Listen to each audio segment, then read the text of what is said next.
Great. Well, thank you, Cara, for that lovely introduction and for the invitation to present today. Um, I really appreciate the opportunity to share my thoughts with all of you, and thank you all for being here. It's a beautiful sunny morning in California, and I'm still drinking my coffee, so forgive me. So, in my little corner of the world, transportation world, it's a very interesting transportation moment. We have a very controversial highway widening project going on right now. Um, a couple of lawsuits over this. Um, but lots of traditional way of thinking evident in this project. The stated purpose of the project is to ease congestion and improve person throughput. So the improving person throughput is perhaps a new way to talk about projects like this.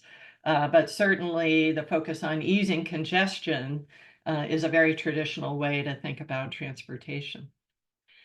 A little ways down Interstate 80 is the San Francisco Bay Area and the Metropolitan Transportation Commission, which has responsibility for the regional transportation planning in the Bay Area. Last fall, started to talk about the possibility of tolling not just the bridges in the Bay Area, but also freeway lanes, which would be a pretty revolutionary thing in California, and is certainly a big change from when I was working at MTC back in the late 1980s. So this would be both a different approach for the agency, but also a very different way to think about the role of the agency in managing our transportation system. Of course, we got really close to actually having some congestion pricing in the US. In New York City until the governor decided that it was politically not such a wise thing to do. And sorry, my slides are going a little slow here. Okay. And canceled the whole project just before it was supposed to start in June. So a big disappointment for the transportation academic community, who's been doing research on congestion pricing and pricing in general for decades now, going back to the work of William Vickrey back in the 1950s. We've had countless studies since then, including studies of actual congestion pricing schemes in other parts of the world that show that it really can work. So why has it taken so long for the idea to gain traction in this country? How come all of that really good research has not apparently swayed the decision makers? Professionals like to blame the politics, that we simply can't do this for political reasons, but it's not so clear that the profession has totally bought into this idea either. So that leads me to my thesis for the talk today, which is that research will have little impact on what the transportation profession does if it does not also change how the profession thinks. So I want to focus on that last piece of this, how the profession thinks and the role of research in shaping professional thinking.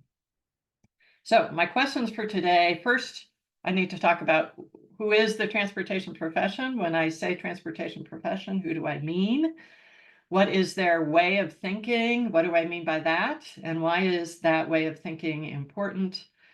How might research influence professional thinking? We can look at some sort of theoretical, conceptual perspectives on that.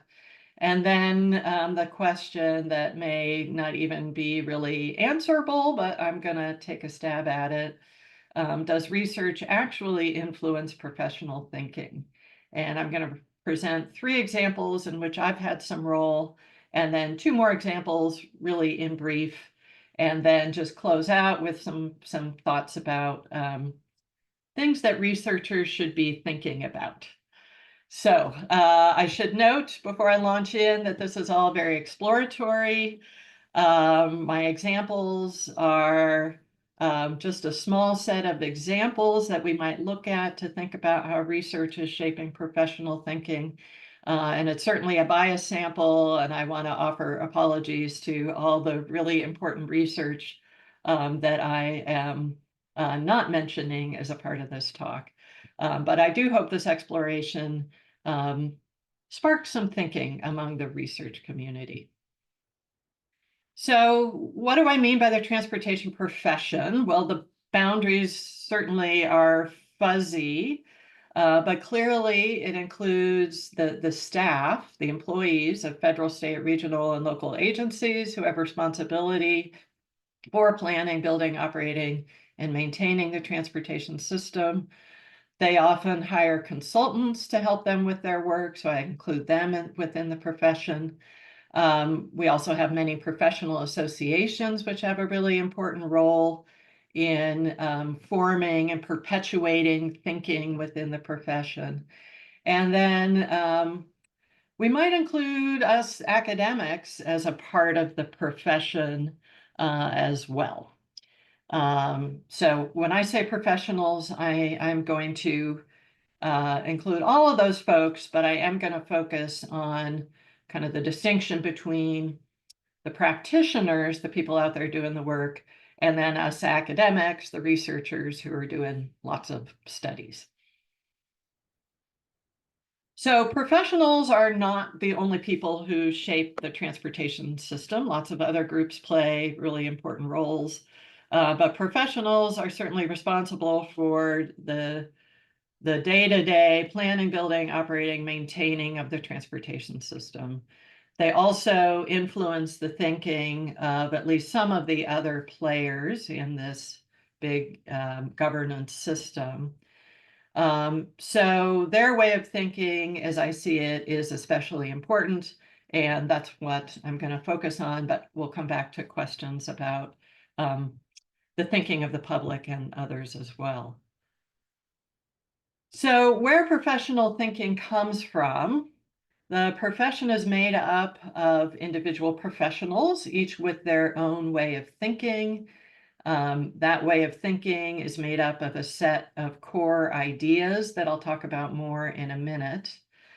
Those ideas and that way of thinking come from both education and experience, and I would say both professional as well as personal experience.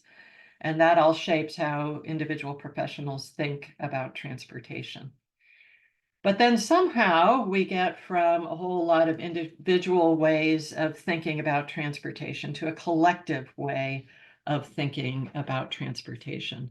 Not everyone thinks the same way, but there is certainly a dominant majority way of thinking. So when I talk about professional thinking, that's what I'm talking about, is this majority way of thinking. And if you look closely at that way of thinking, as I did in my recently published book, Shifting Gears, you find a set of core ideas. These are not the only important ideas, but I would say these particular ideas that I take a close look at have been particularly influential in shaping the transportation system for the last century. And you add these ideas up, and what do you get? You get a focus on the goal of making it easier to drive. So I would argue that that this sort of encapsulates the thinking within the profession for the last century, at least from the perspective of the US. And these core ideas are very much embedded in key guidance documents that the profession uses, like the Highway Capacity Manual, the Manual on Uniform Traffic Control Devices, what we call the Green Book, a policy on geometric design of highways and streets. If you look closely at these documents, you find lots of evidence of those core ideas built into the guidance within the documents. So in this way, professional thinking shapes practices and policies, and thus the transportation system. So that means that if we want to change the transportation system, not only do we have to change policies and decisions, not only do we have to change various practices, tools, and guidelines, we need to change the professional thinking that underlies all of those. And I am happy to note that there is some sign of change in thinking within the profession. So if you look at the latest versions of these various guidance documents, like the latest Highway Capacity Manual, as well as the new version of the MUTCD that was just adopted last December, you will see some different ways of thinking embedded in there, or at least talked about in there. There might not have been as much change as some groups, some advocacy groups had hoped for and pushed for, but arguably there was more change from previous versions than we have ever before seen. And in fact, if you look at the thinking within the profession, what you find, as I discuss in the book, is that for each of these traditional ideas, there is an alternative idea that is held and embraced by at least some within the profession. None of these alternative ideas is entirely new. Almost all of them have been around for as nearly as long as the traditional ideas. So the question is why haven't they played more of a role in the profession and in practice? Why have they remained a minority way of thinking? To me, this is a very interesting and important question, in that a shift in thinking, if we left behind the traditional ideas and embraced the alternative ideas, that could lead to a very different sort of transportation system, and I would argue a much better sort of transportation system. So to understand why ideas are important and why they are seemingly so resistant to change, I turn to the Advocacy Coalition framework, which was developed by my late colleague, UC Davis colleague, Paul Sabatier. The ACF, as it's known, focuses on the role of individuals in the policy process and the beliefs they bring to the policy process. It hasn't been much applied in transportation. It's been applied to a lot of other policy realms, but I think it's got a lot of relevance to what I'm talking about here. So the ACF differentiates between three levels of beliefs, individuals' beliefs, based on how deeply they're held. So their core beliefs, those are the most deeply held and the least likely to change. There are policy core beliefs that are more specific to, in our case, transportation, but are also not so likely to change. And that could be things like, the importance of the government role in transportation. And then there are secondary aspects which are related to policy implementation and are somewhat more susceptible to change, but also not necessarily easy to change. And these are what are roughly equivalent to what I'm talking about as ideas within the profession.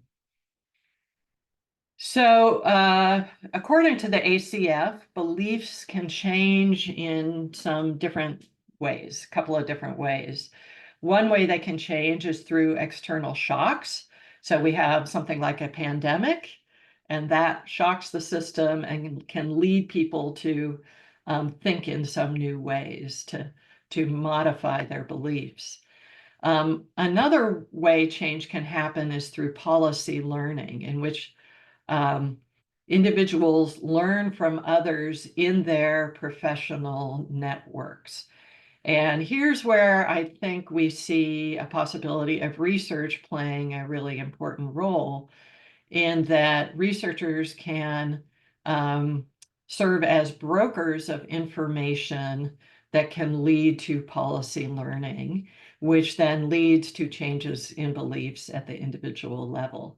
And something like the BTR conference can certainly play a role in this, since we are creating a network here and disseminating lots of good research and important ideas within this network.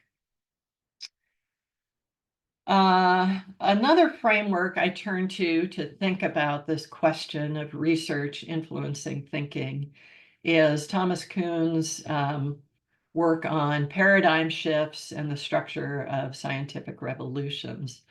And this, I think, is helpful to think about how research can change collective thinking. So according to this framework, scientific fields generally conduct their work within the bounds of an acceptable model, a dominant way of thinking, and that putters along for a while. Except then when research in the field identifies enough anomalies in the accepted models, some issues or weaknesses in the accepted model, this can lead to a wholesale shift in thinking in the field, or what we would call a paradigm shift. So I'm taking some liberties here and thinking about how this then applies to professions.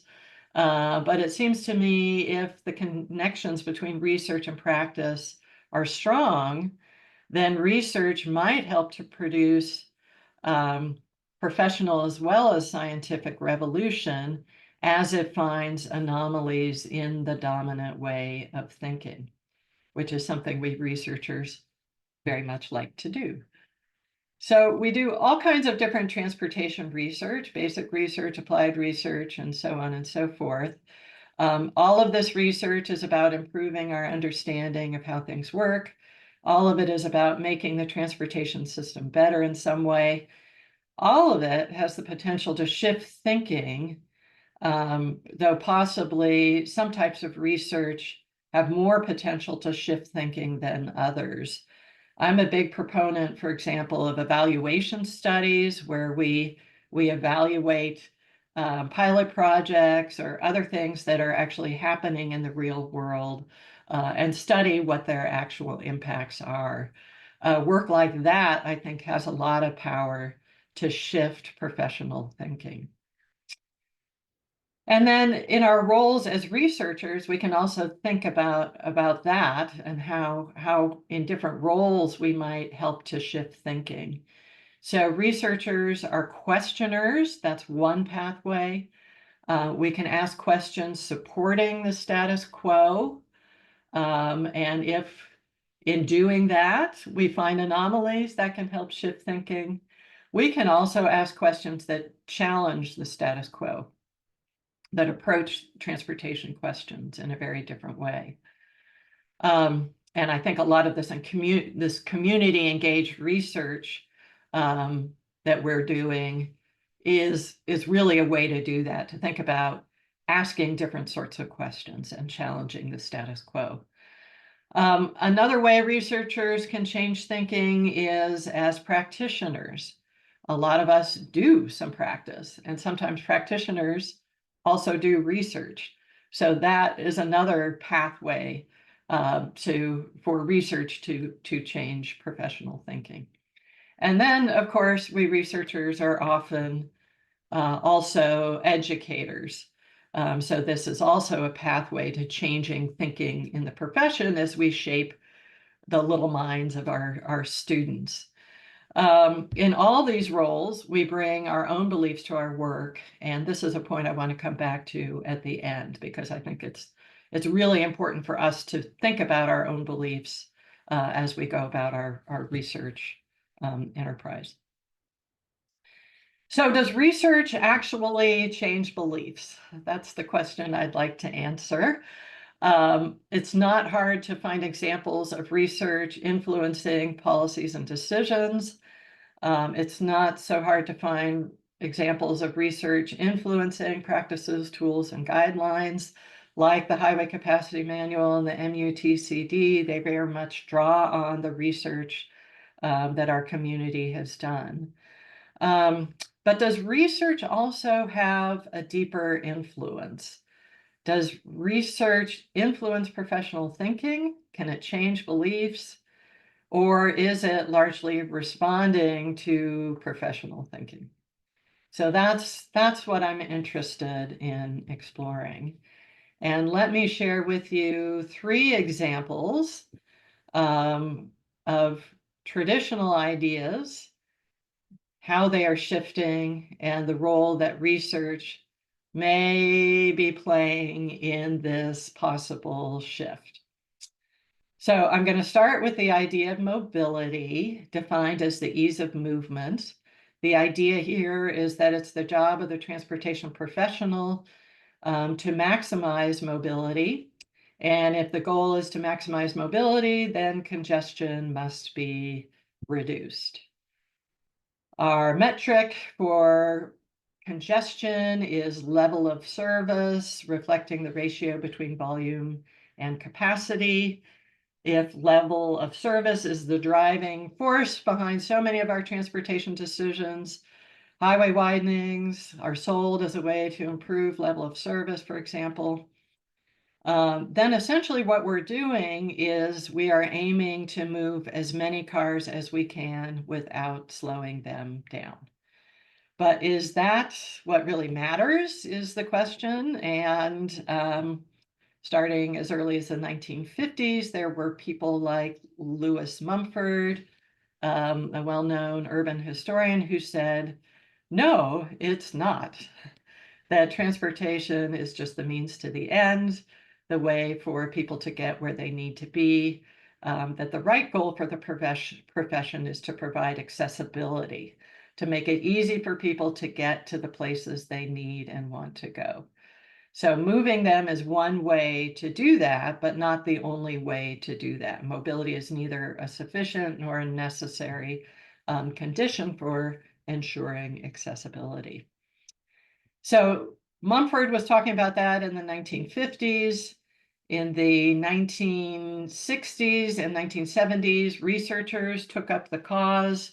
Mel Weber, my former professor at UC Berkeley, brought the term accessibility firmly into the planning lexicon in the early 1960s. Other researchers, including Marty Wax at UCLA, used accessibility as a way to assess social equity. Others focused on methods for measuring accessibility. I made a few contributions here of my own in the early 1990s. In my dissertation, I used accessibility as a way to characterize the built environment with respect to its influence on travel behavior. I wrote a widely circulated essay under Mel Weber's guidance about accessibility as a planning goal. I published a paper with Deb Niemeyer that reviewed different methods for measuring accessibility. And this paper is one of my most widely cited of all time, suggesting the high level of interest in this concept of accessibility. Since then, lots of other people have been doing lots of other important work. More recently, there's been some great work by Jonathan Levine and his colleagues, and by Monshine and Brian Taylor at UCLA on the important distinction between what I called local accessibility based on density and proximity versus regional accessibility dependent on speed and a lack of congestion. The important point of this distinction being that if we have good local accessibility, congestion doesn't matter so much. Many other researchers have been contributing to the development of accessibility measures for use in practice. Their teams at the universities of Minnesota, Wisconsin, Michigan, Texas, UCLA, and many others that I'm leaving off the list, who've been working on developing accessibility measures. There was a recent NCHRP report led by Alex Karner at the University of Texas that provides guidance for agencies on how to use accessibility measures. And then researchers have also studied the use of accessibility measures in practice, finding generally that there's lots of familiarity with the concept of accessibility among professionals, and sort of a lot of belief in it and interest in it, but also a lot of barriers to the use of accessibility measures in practice. So I would say at this point, in terms of the impact of accessibility research on professional thinking, I would say that research has had a slow but steady impact on professional thinking. At the same time, public opinion has kept the professional focus on mobility and congestion reduction, so that the result is that we've gotten a layering of the idea of accessibility on top of the traditional idea of mobility. So rather than a shift in thinking, here I see as yet, well, we've gotten a broadening of thinking, but as yet, not a whole lot of change in practice. Very much related to that is my second example, the idea of capacity, the idea that it is the job of the professional to provide enough roadway lanes to accommodate all possible demand. And this is the related to the predict and provide approach to transportation planning that has dominated things in the US ever since the 50s, at least. This is the idea that we will provide capacity where our travel demand forecasting models predict that we need it. And we still are doing that sort of transportation planning today. That idea ignores the well-known phenomenon of induced travel, whereby capacity expansion leads to an increase in volume rather than a decrease in congestion. This was recognized within the profession as early as the 1920s, as documented in this wonderful article by the historian Brian Ladd.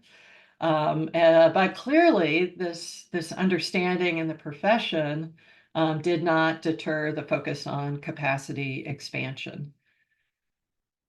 In 1962, Anthony Downs proposed his law of peak hour expressway congestion, arguing that congestion is here forever, an argument that the profession has had trouble accepting, I would say.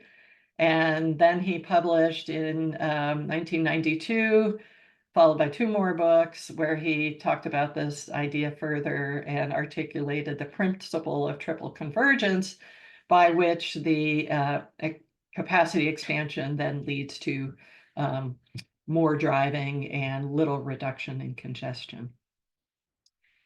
Since then, we've had many rigorous studies quantifying the induced travel effect.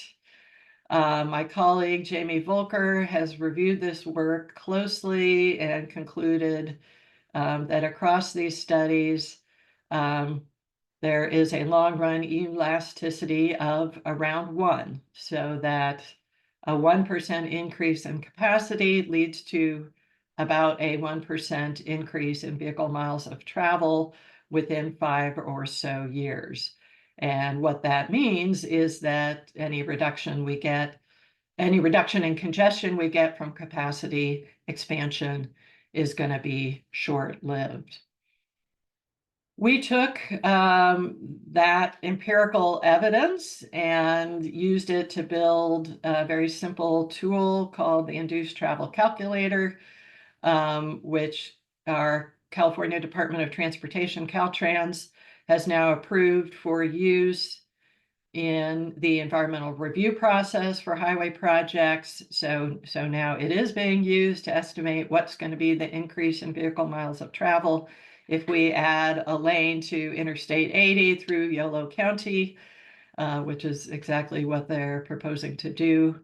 And it's been a very interesting couple of years because this analysis has been met with a whole lot of skepticism from the practitioners, with many agencies, if not all agencies, in California arguing that the calculator doesn't apply to their projects, that their projects are special and won't generate as much induced travel as our calculator would suggest.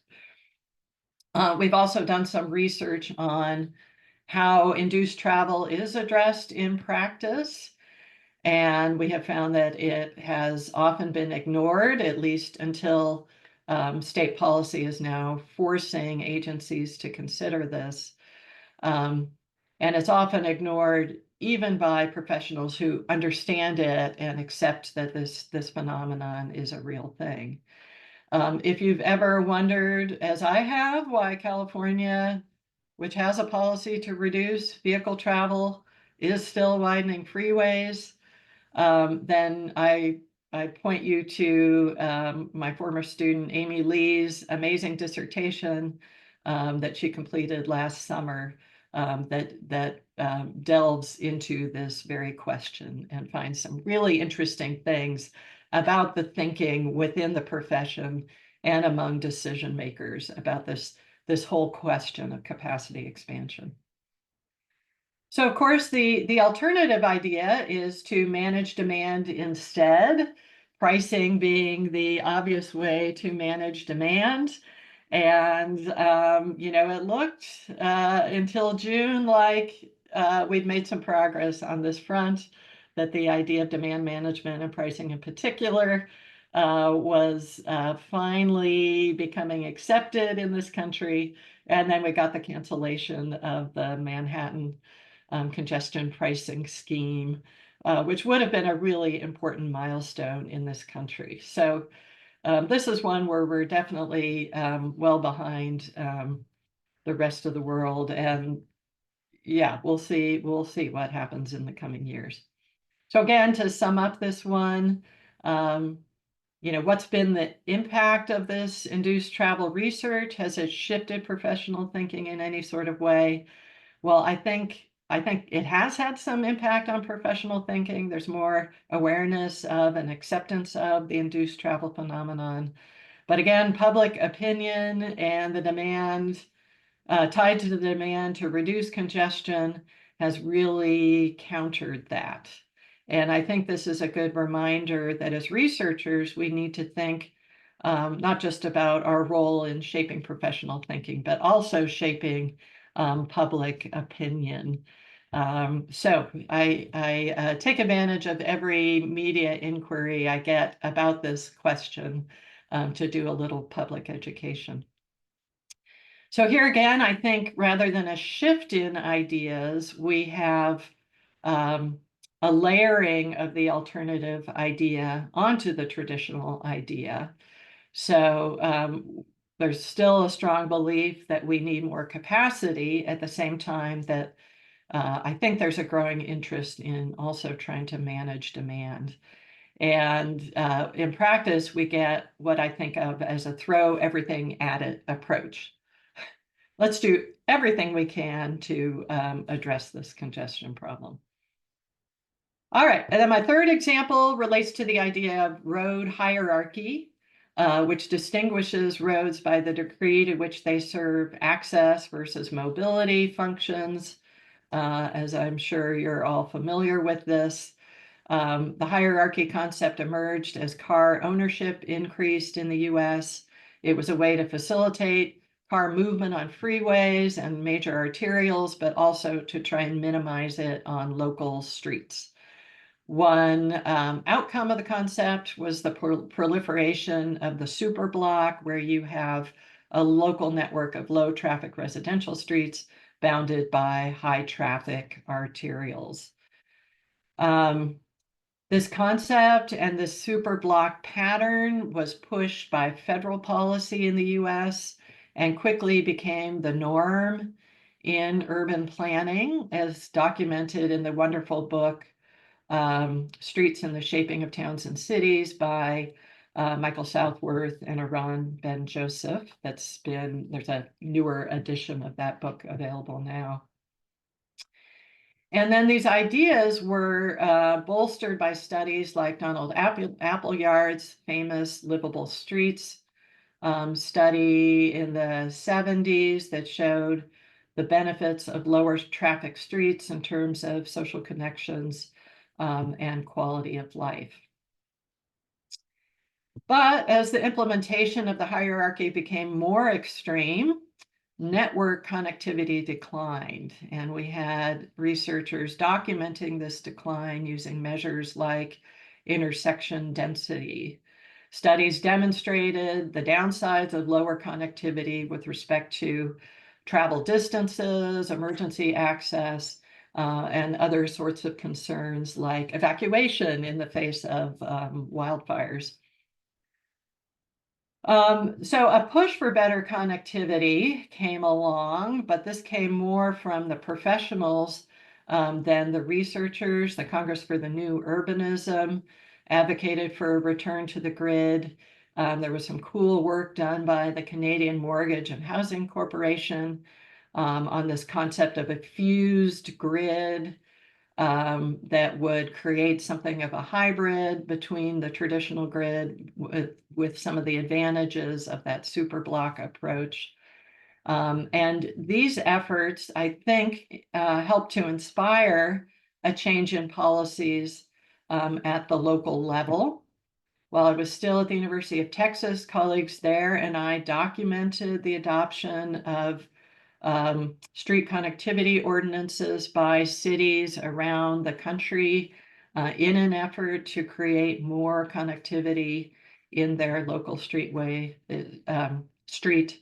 local street networks.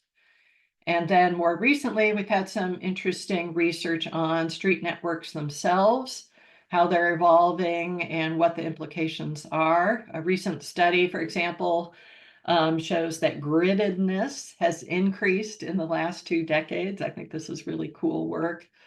My colleague Gil Tal and I analyze how much better bicycle and pedestrian connectivity is in Davis compared to connectivity for drivers. And so that has important implications for active travel. And then other researchers have been looking at the implications of all of this, in particular, the benefits of higher connectivity networks, benefits in terms of both safety and a reduction in driving. And then finally, in this category also, I would put the work on low-stress bicycle networks. This, to me, is a clear example of research helping to shift thinking as well as actual practice in the field. So low-stress bicycle networks, the concept was developed by Peter Firth, Northeastern University, and various colleagues. It's been adopted by a growing number of cities across the country, and I think has really helped to shift the focus to how do we provide bicycle connectivity within the hierarchical kinds of street networks that we have.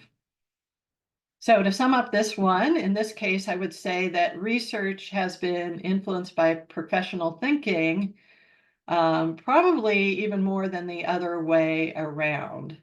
And I think that is also an important role for research in that it is reinforcing professional, practitioner-driven change.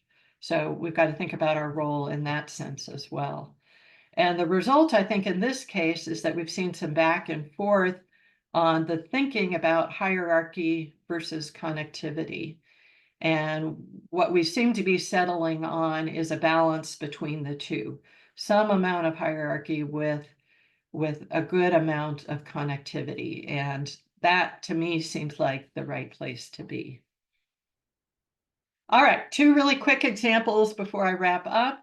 The first of my very brief examples relates to the idea of vehicles, specifically the idea that we as a profession should be maximizing vehicle throughput and generally accommodating cars, including parked cars.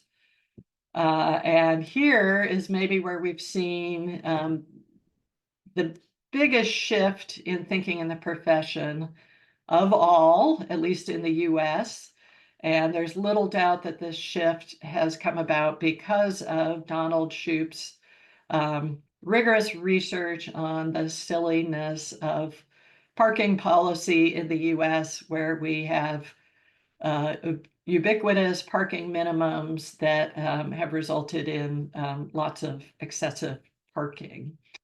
So not only did he do good research on this topic, but he was relentless in his efforts to get this research out there into the hands of practitioners. And it's worked. We've seen a lot of change in policy around parking. The change was not easy, but it does give me hope that maybe we can be achieving similar success in other realms of transportation thinking. And then finally, I just want to say a few words about technology, the idea that technology will solve all of our problems. The transportation profession, along with the public, has put a lot of faith in this idea for a long, long time. And I think researchers have been very much complicit in fueling this faith. Research obviously is behind a lot of the technological innovation in the field. So of course, it makes sense that we believe in technology as well. And certainly technology has been a really positive force in transportation. It has helped with huge strides in our air quality problem and in safety, at least for people within cars. Electric vehicles are an essential part of our solution to our climate crisis, and research has been important here too. But the adoption of electric vehicles is not a given. I have lots of UC Davis colleagues who are doing important research on this challenge of EV adoption. And then, of course, EVs do not solve all of our problems either, and they bring some problems of their own. So here, research is also important on things like equity of access to electric vehicles, as well as the life cycle of batteries. And then that brings me to autonomous vehicles, which for me are a really big question. The research community is now playing a huge role in this effort. But I would say that we need to do this wisely. We should not assume that AVs solve everything. And we, as a research community, should be giving as much attention to the potential problems they create, as well as the problems they may solve. So as researchers, let's help the profession and the public and the policymakers think about AVs in a very careful and cautious way. And I look forward to seeing some of the presentations to follow on this topic. So just to close out, some things for researchers to think about. I think research is a really important part of the story of professional thinking in terms of supporting, encouraging, documenting shifts in thinking. This is both an opportunity and a responsibility for researchers. We need to think very carefully about the questions we choose to ask. Researchers, like practitioners, are not objective. We bring our own beliefs, our own way of thinking to our work. It might be the belief that the current way of doing things is perfectly fine, or it might be the belief that we need to do things differently. But either way, we are advocates, whether we realize it or not. And we should think very deeply and carefully about what we are advocating for. So now my slides aren't moving. But the last one, yeah, let's see, is it going to make it? I got this far. Last slide. Okay. I think a paradigm shift is coming. I think we're finding lots of anomalies in the dominant way of thinking, induced travel being one of them, equity concerns being another. External shocks are forcing a change in thinking, I think. think climate change, we have to do things differently. And then I think a paradigm shift is also coming because us old folks are reaching the ends of our careers, and lots of really smart, bright uh, younger people are taking over for us. So I like to think I've done a good job of shaping the thinking of my students that I've had the privilege to teach and mentor. And I know they have shaped my thinking in important ways. And again, looking forward to hearing more presentations today and learning from all of you. So thank you. Thanks for listening, and love to know what you think. Fabulous, Susan. What a great way to start the Western sessions here. Yeah, I wish everybody who was up in the other hemisphere could have heard you, but of course we are recording and we will be pointing everybody to the 4 headliner slide decks later this week, I think. There was a really good question by Jason Hawkins about is the trust in researchers falling? You know, obviously under these kind of autocratic I guess leaders that we have a lot of division right now, and people saying that experts don't know anything about the climate, and you know we all have this bias, and so do you think that's getting worse in recent years for transportation engineers? Although we're relatively trusted, I suppose, as civil engineers oftentimes, and of course there's the planners too. Well, that's a really good question. I mean, I think again, my perspective is a very U.S. perspective, but I think it's fair to say that we do have an issue in this country with um, acceptance of science, at least in certain political domains, and I think there's some truth to that in transportation as well. I mean, when research supports what a decision maker wants to do, they're all for it. If the research counters what they're proposing, then you sometimes get some resistance. Yeah. I mean, this whole experience over the induced travel question has been pretty eye-opening in terms of the resistance to that. And clearly there's still a lot of um, yeah, there are a lot of forces behind continued highway construction that override any reason based on the science about Yeah. what they. So here in Texas, I mean, a lot of people will just call their legislator and hammer on them, and then they will hammer on our Texas DOT. And our Texas DOT really doesn't have a lot of tools in their toolbox. You know, they have hired more people with master's degrees and even PhDs in recent years, which has been great to see. But, you know, it's a massive agency, a massive organization. But cities like Austin are very different from Houston. So we have held out against big building, and Susan knows that she's lived here. I do think we researchers are really too narrow, and that's why, you know, I got a master's in city planning, not just a bunch of degrees in civil engineering, statistics, and economics, so minors in economics. And so I highly recommend that you keep doing that. You keep attending meetings like these, everybody, so you learn as much as you can. I read like the New York Times every day, and it's amazing just on my phone what I can come up with that keeps me fresh, that keeps me current.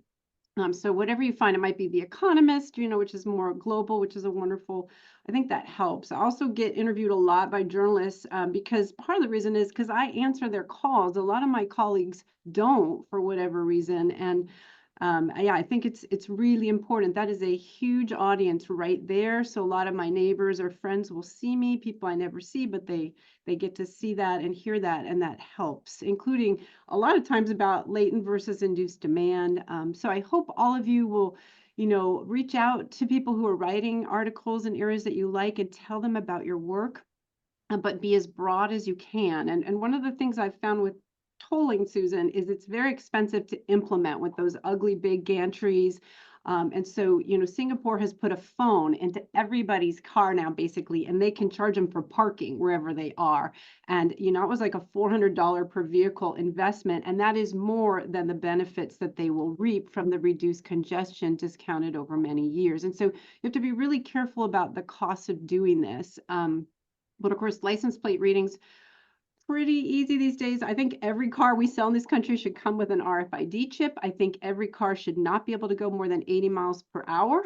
I was just in Europe, and every time my husband went above 40 kilometers per hour, something in the rental car, it would be flashing. And they now require haptic sensation for speed exceedance, and they allow camera, automated speed enforcement, which we don't in most places in the US. So I have some papers like this at my website. All of my work is motivated by, real human issues and making our community stronger. And I think yours is too. And so I encourage everybody who's here, even though you may be very technical and somewhat narrow, to just keep looking for those questions, those broader social questions that you can answer. I think it does make a difference, but not as big a difference as we would like. And I think, if there's any other questions, let's see. Oh, I wanted to mention credit-based congestion pricing, because that's the way I always try to sell it, that you get a bunch of free travel. You might use it for the bus or for a shared bike, or maybe even for a kayak on Town Lake here in Austin. But if people who really need the roads pay you to stay off the roads, but again, that who gets the credits? Do you have to live in the region? What's the edge of the region? Really thorny issues, guys. So I don't think the guys who are writing about this really thought about this, like how it was going to really work and how much that sort of negative externality really was worth and how much things would change. But I can tell you, we're very lucky that Google has the navigation app that has incredibly reduced unreliability questions and improved travel times through new routes and things like that. So we're very lucky that Google did that for us. And yeah, if you have any other questions for Susan, go ahead and put those in the chat box, because she's going to stay with us, I think. Of course, this room now splits into four, basically. So we have a lot of depth here in the Western sessions. So you could, I think, stay in this room with June Liu as our moderator, and we'll go into safety and control topics. We've packed a lot of papers in this one. This one's got 6 papers over 2 hours. Or you could shift to another room. I'm not sure what the URL is. It's at the program, and I think Mohammed or Jason was supposed to put that into the chat box. All of the URLs with these topic names should be in the chat box towards the end of each session, so you know where you can move to, but you can also just go to the BTR website and find this one. And then Jason's in another one. And so I think that's a different URL for you. And then as we move later into the afternoon, oh wait, Alberto, we've got 3 that are parallel to this Zoom room coming up right now at 11. And so those will start in a couple minutes. And please, head into whichever one makes the most sense for you. And then of course, at 1 o'clock Texas time or Central US time, we have 3 other sessions. And so great topics. And of course, this last one and many of the others are probably near and dear to Susan's heart. So I think she's going to have a hard time choosing as well as me. Yeah, but I'm going to stay in here for a little bit in case you have any questions for me, and then I'll be bopping around because I'm so excited about the topics that are coming. Susan, thank you again. You're fabulous, fabulous human being. I keep up this great message that you're giving everybody. Thank you. My pleasure. June, is this room yours now?